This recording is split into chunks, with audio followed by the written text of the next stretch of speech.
যেই দেশের বিভিন্ন দলের নেতাকর্মীরা ভিক্ষুকদের কাছ থেকে পর্যন্ত টাকা তুলে চাঁদা নিয়ে রাজনীতি করে পেট চালায়, মানে তারা কি বললো না বললো এটা নিয়ে আমরা চিন্তা করব।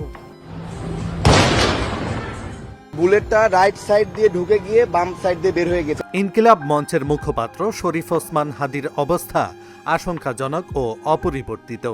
রোববার সকালে একটি সিটি স্ক্যান করা হয়েছে, তার ভিত্তিতে মেডিকেল ব্রিফ করা হয়।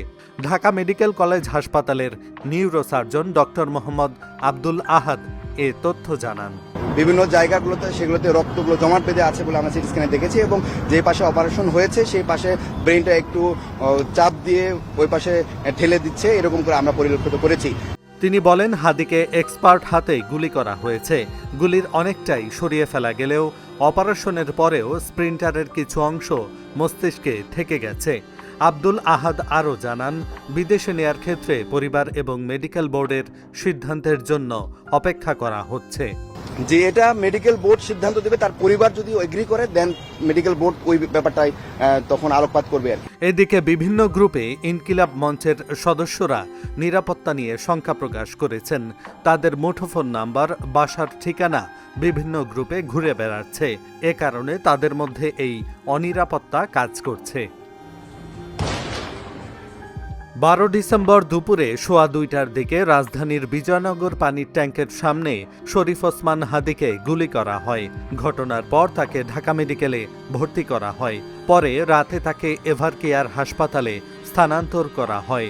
তার চিকিৎসায় গঠিত মেডিকেল বোর্ড বর্তমানে তাকে কনজারভেটিভ ম্যানেজমেন্টে রেখেছে বলে জানা গেছে।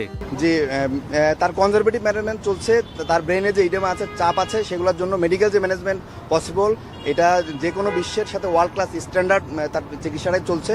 তো সেটা কনজারভেটিভ ম্যানেজমেন্টে চলছে এবং ফার্দার কোনো সার্জারি লাগবে না বলে আমরা মনে করি। তারপরে যদি বোর্ড মনে করে যে না নেক্সট কোনো প্রসিডিউরে যেতে হবে, তাহলে সেই বোর্ডের সিদ্ধান্ত অনুসারে সেই প্রসিডিউরে যা পসিবল হবে। হাদির হত্যা চেষ্টায় জড়িতদের ধরিয়ে দিতে পারলে 50 লাখ টাকা পুরস্কার ঘোষণা করেছে সরকার। শনিবার সচিবালয়ে আইনশৃঙ্খলা সংক্রান্ত কোর কমিটির বৈঠক শেষে স্বরাষ্ট্র উপদেষ্টা মোহাম্মদ জাহাঙ্গীর আলম চৌধুরী এ ঘোষণা দেন। হত্যা চেষ্টায় জড়িতদের ধরিয়ে দিতে পারলে 50 লাখ টাকা পুরস্কার দেওয়ার ঘোষণা দেন তিনি। গুলিবিদ্ধর সাথে যারা জড়িত তাদের ধরে দিতে পারলে 50 লক্ষ টাকা জড়িত।